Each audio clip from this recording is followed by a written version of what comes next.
मेरी एक दोस्त है, मेरी ही तरह वो भी बहुत बड़े शहर से नहीं आती है। वहाँ वो परिवार के साथ रहती थी, कई तरह की पाबंदियां थी उसके होम टाउन में, खास तौर पर कपड़ों को लेकर। कुछ साल पहले वो नौकरी के लिए दिल्ली आई। पैसे कमाने के बाद मन मुताबिक जीने की हिम्मत आई उसमें। उसने शॉर्ट्स पहना और फिर फोटो खिंचवाई। उसकी एक दोस्त ने तस्वीर फेसबुक पर अपलोड कर दी। रिश्तेदारों के कॉल्स पहुंच गए उसकी मम्मी के पास। फिर गुस्से में मम्मी ने अपनी बेटी को कॉल किया और जमकर डांट लिया। ये घटना मैं आपको क्यों बता रही हूँ? ये बताने के लिए कि लड़कियों के कपड़ों के मामले में संघर्ष आज तक नहीं बदले हैं, फिर चाहे वो एक आम लड़की हो या फिर कोई नामी खिलाड़ी हो या एथलीट हो। अब टोक्यो ओलंपिक्स में ही देख लीजिए, हारने और जीतने वालों पर तो खबरें बन ही रही हैं, लेकिन महिला खिलाड़ियों और एथलीट्स को क्या पहनना चाहिए, इस पर एक बार फिर से बहस छिड़ गई है। दरअसल टोक्यो ओलंपिक्स में भाग ले रही जर्मनी की महिला एथलीट्स ने एक बेहद खास कदम उठाया है। उन्होंने पूरे शरीर को ढकने वाला अटायर पहनकर नई शुरुआत की है। क्या है यह पूरा मामला, आपको बताएंगे आज की बड़ी खबर में। नमस्ते, मेरा नाम है प्रतीक्षा और आप देख रहे हैं दी ऑर्डिनरी शो। टोक्यो ओलंपिक्स चल रहे हैं। बीते रविवार यानी 25 जुलाई को क्वालिफिकेशन राउंड्स हुए।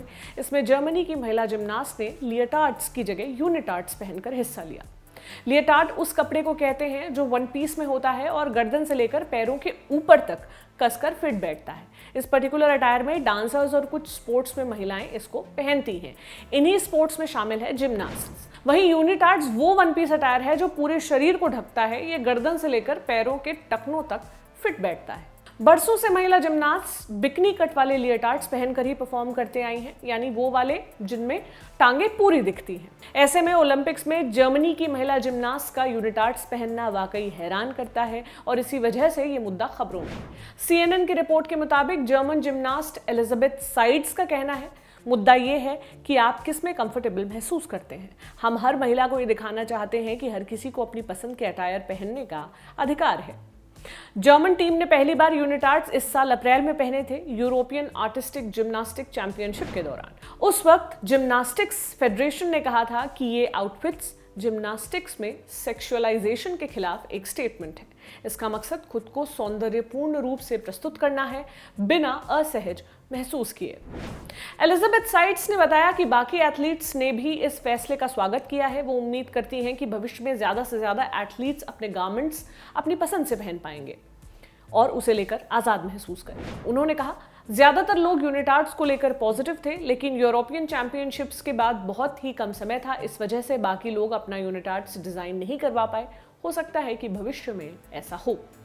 जब अप्रैल में एलिजाबेथ ने यूनिटार्ड्स पहने थे तब उन्होंने इंस्टाग्राम पर स्टेटस भी लगाया था। उन्होंने लिखा था, ये हर उस जिम्नास्ट के लिए उदाहरण है जो नॉर्मल सूट्स में असहज या सेक्सुअलाइज्ड महसूस करता है, क्योंकि हमारे नजरिए में हर जिम्नास्ट ये फैसला लेने में सक्षम होना चाहिए कि वो किस में सबसे ज्यादा सहज महसूस करती है और फिर उसके बाद वो जिम्नास्टिक्स करे। पुरुष जिम्नास्ट की बात करें तो वो यूनिटार्ड्स पहनकर ही परफॉर्म करते हैं। उनकी अटायर ऐसी होती है जो पूरे शरीर को कवर करती है, लेकिन महिला जिम्नास्ट को हमने ज्यादातर बिकनी कट लिएटार्ड्स में ही देखा है। वोग मैगजीन के एक आर्टिकल की माने तो 1930 से लिएटार्ड्स पहनने का चलन चला आ रहा है। अब नियमों की अगर बात करें तो अटायर को लेकर इंटरनेशनल जिम्नास्टिक्स फेडरेशन ने नियम बनाए हैं। ये फेडरेशन जिम्नास्टिक्स की गवर्निंग बॉडी है। ये नियम कहता है, जिम्नास्ट्स को एक सही सपोर्टिव नॉन ट्रांसपेरेंट लिएटार्ड्स या यूनिटार्ड्स पहनना होगा। यूनिटार्ड्स माने वो वन पीस लिएटार्ड्स जो पूरे पैरों को टखनों तक कवर करता है। ये एलिगेंट डिजाइन के होने चाहिए।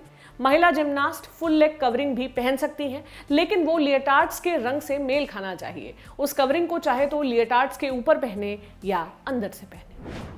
जर्मन महिला जिम्नास्ट सारा वॉस ने भी 25 जुलाई को यूनिटार्ड्स पहने थे। BBC की रिपोर्ट के मुताबिक वॉस का कहना है, हम औरतें अपनी स्किन में अच्छा महसूस करना चाहती हैं। जिम्नास्टिक्स में जब आप बच्चे के शरीर से वयस्क के शरीर में प्रवेश करते हो तो महसूस करना मुश्किल हो जाता है। जब मैं छोटी थी मैंने कभी टाइट जिम आउटफिट्स को बड़ी बात नहीं समझा था, लेकिन जब मुझे प्यूबर्टी आई, जब पीरियड्स आए, तब मैं उनमें असहज महसूस करने लगी। हालांकि जर्मन महिला जिम्नास्ट का ये कहना है कि यूनिटार्ड्स पहनने का ये मतलब बिल्कुल नहीं है कि वो लिएटार्ड्स नहीं पहनेंगी। वो क्या पहनेंगी ये उन पर निर्भर करता है। अगर किसी दिन वो लिएटार्ड्स में सहज महसूस करेंगी तो वो पहनेंगी। ओलंपिक्स में कंपटीशन वाले दिन वो क्या पहनेंगी, इस पर अभी तक फैसला नहीं लिया गया है। बहुत से लोगों ने इस फैसले का स्वागत किया है। Famous American gymnast Simone Biles का कहना है कि वो पर्सनली लिएटार्ड्स पहनना पसंद करती हैं क्योंकि इससे वो लंबी दिखती हैं। लेकिन वो जर्मन महिला एथलीट्स के फैसले की तारीफ भी करती हैं और सपोर्ट भी। उनका कहना है जिसमें सहज महसूस करें वो पहनना चाहिए। महिला खिलाड़ी या एथलीट्स को क्या पहनना चाहिए, क्या नहीं पहनना चाहिए, इसी लेकर कई बरसों से बातें हो रही हैं, तब से जब से औरतों ने स्पोर्ट्स में आना शुरू किया। कुछ मामले तो ऐसे भी आए जहां महिला खिलाड़ियों के कपड़ों की वजह से उन पर जुर्माना तक लगा दिया गया। हम बात कर रहे हैं नॉर्वे की बीच हैंडबॉल टीम के बारे में। करीब एक हफ्ते पहले की ही घटना है। बुल्गारिया में यूरोपियन बीच हैंडबॉल चैंपियनशिप हुई। यहाँ नॉर्वे की महिला टीम का मुकाबला स्पेन के साथ था। इसमें महिला खिलाड़ियों ने बिकिनी बॉटम की जगह बाइक शॉर्ट्स पहने। इस पर यूरोपियन हैंडबॉल फेडरेशन ने 1500 यूरोज यानी करीब 1.5 लाख रुपए का जुर्माना लगा दिया टीम के ऊपर, ये कहते हुए कि उनके कपड़े इम्प्रॉपर थे, एथलीट यूनिफॉर्म नियमों के अनुसार नहीं थे। इस फैसले को लेकर बड़ा बवाल हुआ था। नॉर्वेजियन हैंडबॉल फेडरेशन ने भी अपने खिलाड़ियों को सपोर्ट किया और जुर्माने को गलत बताया। दरअसल यूरोपियन हैंडबॉल फेडरेशन जिस नियम की बात कर रहा था वो नियम इंटरनेशनल हैंडबॉल फेडरेशन ने बनाए थे, जिसके मुताबिक बीच हैंडबॉल में पुरुषों को शॉर्ट्स पहनने होते हैं और महिलाओं के लिए बिकिनी बॉटम्स पहनने के नियम हैं। नॉर्वे बीच हैंडबॉल टीम के खिलाड़ी बिकिनी बॉटम्स में सहज नहीं महसूस कर रही थी, इसलिए उन्होंने बाइक शॉर्ट्स पहने थे। खैर, जुर्माना लगाने के बाद इसका विरोध हो रहा है। यूएस पॉप स्टार पिंक ने भी नॉर्वे के खिलाड़ियों का सपोर्ट किया और कहा, यूनिफॉर्म को लेकर बने इतने सेक्सिस्ट नियम का विरोध करने पर मुझे खिलाड़ियों पर गर्व है। यूरोपियन हैंडबॉल फेडरेशन पर सेक्सिज्म के लिए फाइन लगाना चाहिए। मैं इन खिलाड़ियों का फाइन देने के लिए तैयार हूं। एक और घटना बताते हैं, इसके लिए हमें ज्यादा पीछे नहीं जाना होगा।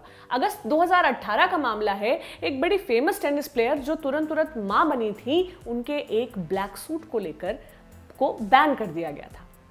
आपको शायद याद आ रहा हो हम किस खिलाड़ी की बात कर रहे हैं। यहां बात हो रही है टेनिस स्टार सेरेना विलियम्स की। 2018 फ्रेंच ओपन में सेरेना कोर्ट में उतरी एक ब्लैक कैट सूट पहनकर, जो पूरे ब्लैक कलर में था, सही फिटिंग का था और बीच में लाल पट्टी थी। पूरे शरीर को कवर करता हुआ ये सूट था, लेकिन इसे बैन कर दिया गया।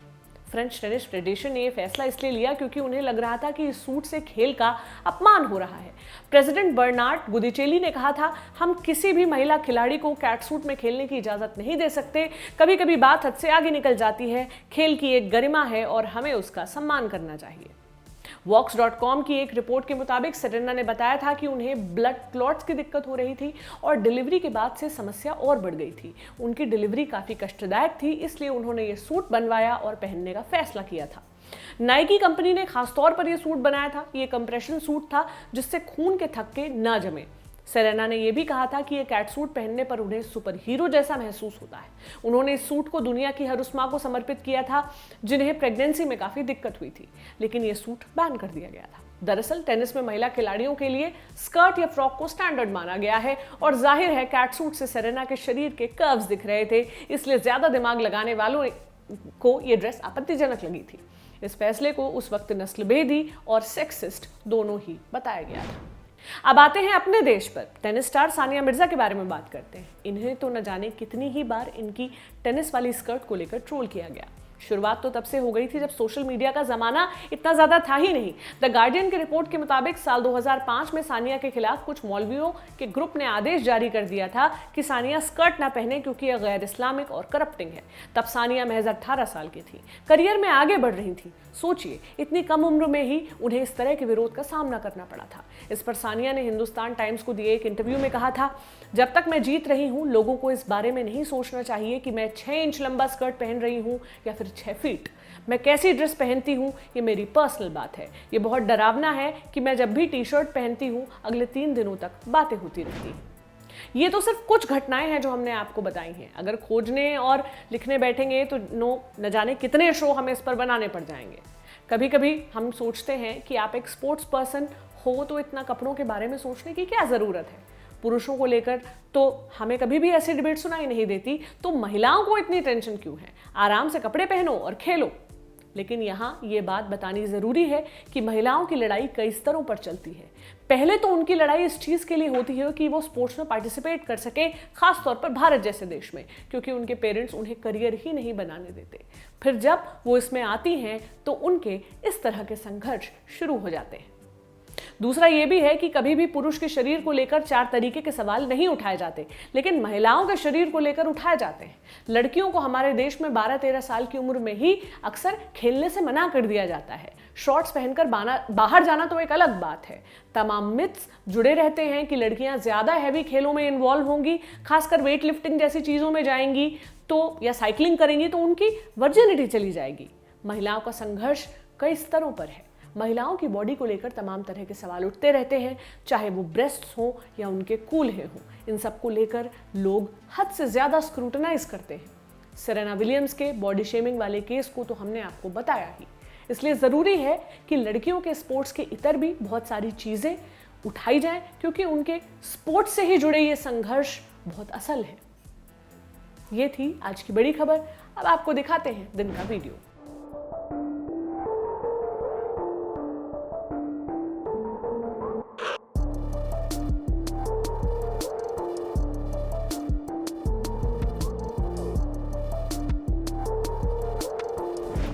ये घटना राजस्थान के भरतपुर की है। चेन स्नैचिंग के कई मामले हम करीब रोजाना सुनते हैं, ये घटना उन्हीं में से है।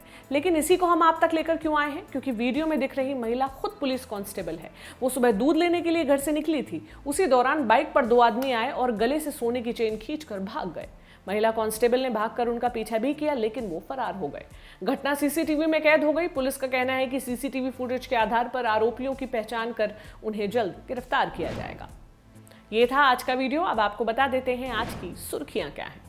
पहली सुर्खी आई है मध्य प्रदेश के छिंदवाड़ा से। यहां कुंडीपुरा थाने में 27 जुलाई की शाम एक नाबालिग लड़की रेप की शिकायत दर्ज कराने पहुंची थी और थाने में ही लड़की को लेबर पेन शुरू हो गया। पुलिस वालों ने परिसर में ही उसकी डिलीवरी करवाई। आज तक के पत्रकार रवीश पाल सिंह की रिपोर्ट के मुताबिक थाना प्रभारी पूर्वा चौरसिया ने तुरंत एक्शन लिया।